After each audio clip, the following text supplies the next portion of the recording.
एक पृथ्वी एक स्वास्थ्य के लिए योग बना, योगा डे 2025 का थीम। पीएम मोदी ने की घोषणा। प्रधानमंत्री नरेंद्र मोदी ने रविवार को घोषणा की कि इस वर्ष के अंतर्राष्ट्रीय योग दिवस की थीम एक पृथ्वी एक स्वास्थ्य के लिए योग है। उन्होंने कहा कि यह दिन एक भव्य उत्सव का रूप ले चुका है। अपने मासिक मन की बात रेडियो प्रसारण में स्वस्थ विश्व जनसंख्या के लिए भारत के दृष्टिकोण को साझा करते हुए पीएम मोदी ने कहा कि हम योग के माध्यम से पूरी दुनिया को स्वस्थ बनाना चाहते हैं। प्रधानमंत्री ने कहा कि फिटनेस के साथ साथ गिनती करना भी एक आदत बनती जा रही है। उन्होंने लोगों के ऐसे उदाहरण दिए जिसमें वे एक दिन में उठाए गए कदमों, खपत की गई कैलोरी और बर्न की गई कैलोरी की संख्या पर नजर रखते हैं। उन्होंने कहा इन सब के बीच एक उल्टी गिनती शुरू होने वाली है। अंतर्राष्ट्रीय योग दिवस की उल्टी गिनती। अब योग दिवस के लिए 100 दिन से भी कम समय बचा है। अगर आपने अभी तक योग को अपने जीवन में शामिल नहीं किया है तो अभी करें, अभी भी देर नहीं हुई है। 10 साल पहले हुई थी शुरुआत। 10 साल पहले मनाए गए पहले अंतर्राष्ट्रीय योग दिवस का जिक्र करते हुए मोदी ने कहा, अब यह दिन योग के एक भव्य उत्सव का रूप ले चुका है। यह भारत की ओर से मानवता को दिया गया एक ऐसा अनमोल तोहफा है जो अब आने वाली पीढ़ियों के लिए बहुत उपयोगी होने वाला है। प्रधानमंत्री ने कहा कि हम सभी के लिए यह गर्व की बात है कि आज हमारे योग और पारंपरिक चिकित्सा के बारे में पूरी दुनिया में जिज्ञासा बढ़ रही है। बड़ी संख्या में युवा योग और आयुर्वेदिक को स्वास्थ्य के बेहतरीन माध्यम से रूप में अपना रहे हैं। चिली का उदाहरण देते हुए उन्होंने कहा कि दक्षिण अमेरिका देश में आयुर्वेद तेजी से लोकप्रिय हो रहा है। पीएम ने कहा कि पिछले साल ब्राजील की अपनी यात्रा के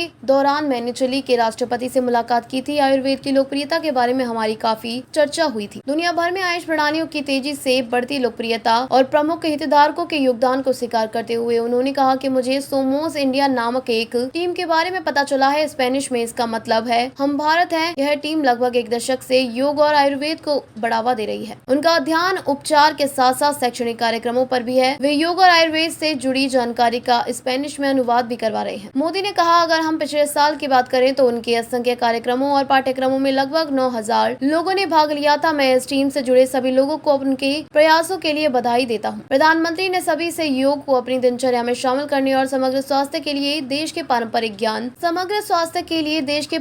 ज्ञान पर गर्व करने की भी अपील की। बता दें कि संयुक्त राष्ट्र ने योग के अभ्यास के अनेक लाभों के बारे में दुनिया भर में जागरूकता बढ़ाने के उद्देश्य से 21 जून को अंतर्राष्ट्रीय योग दिवस के रूप में घोषित किया। इसे पहली बार 2015 में मनाया गया था।